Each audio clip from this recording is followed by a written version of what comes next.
I got my PhD in the field of organic chemistry, postdoc at Stanford University, joined the group of a man who was going to win a Nobel Prize in chemistry, voted one of the top 50 most influential minds in the world. I was a visiting scholar at Harvard University. I've spoken at every major university in this country, have over 650 research publications, voted the R&D magazine Scientist of the Year. I'm in the National Academy of Inventors. I'm a member of the American Association for the Advancement of Science, over 120 patents, started 7 or 8 companies. We work in areas that range from medicine to material science to electronics, computer memory, medical devices. We work across a broad range of areas. But more than any of that, what means the most to me is that I'm a Jew who believes that Jesus is the Messiah. I grew up just outside of New York City. I thought everybody was Jewish. I didn't even know that there was anything else. I had no particular interest in that, other than when all my friends were getting bar mitzvahed or bat mitzvahed, and then I would attend, of course, every week. There was never really any excitement for me. I remember once I even tried to talk to a rabbi. He just brushed me off. There was very little explanation for me.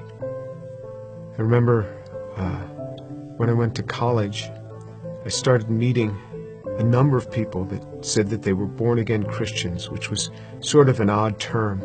What's born again? What do you mean, born again? One person saw me in the laundry room. He said, "Do you mind if I give you an illustration of the gospel?" And I remember we sat there, and he actually started to draw a picture.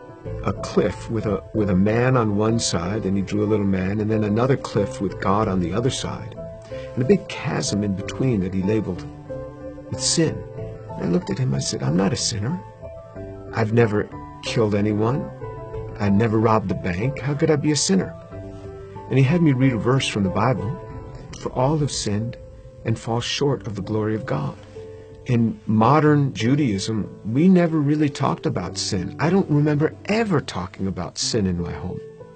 So he turned to another passage. Jesus said, "I say to you that everyone who looks upon a woman with lust for her has already committed adultery with her in his heart." Pow! I felt just as if I had been punched right in the chest. Here I was, new in college. I didn't think anybody knew. I would pick up these magazines, and I became addicted to pornography. It was just through those magazines. And all of a sudden, something that's written in the Bible, somebody who lived 2,000 years ago is calling me out on it. And I felt immediately convicted. And that now I realized I was a sinner. When I read in the scriptures what sin is, then I knew I was a sinner. How am I going to get to God? We Jews know this better than anyone else. Without the shedding of blood, there is no forgiveness of sin. This description in Isaiah 53 of how he will bear upon himself my sin, the things that I had done, and this was him. This was the man that took this upon himself on the cross. The perfect God comes and gives himself for us. He is the one that gives himself for us. I started to realize how Jewish the New Testament is. This book is so Jewish. The New Testament is so Jewish. It's all around Jewish people. And then on November 7th, 1977, I was all alone in my room. The realization that Yeshua is the one who died on the cross. And I said, "Lord, I am a sinner. Please forgive me. Come into my life." And then all of a sudden, someone was in my room. And I opened my eyes. I was on my knees. I opened my eyes. Who was in my room? That man, Jesus Christ, stood in my room. This amazing sense of God. Jesus was in my room, and I wasn't scared. All I started doing was just weeping. The presence was so glorious because he was there in my room on that day. And I didn't want to get up. And this amazing sense of forgiveness just started to come upon me. That was him. Finally, I got up. I didn't know what to do. I didn't know who to tell. Here's this Jewish kid from New York City. What am I going to say? My cousins were shocked. How could you do that? You're Jewish. Telling my mother how I had invited Jesus into my life.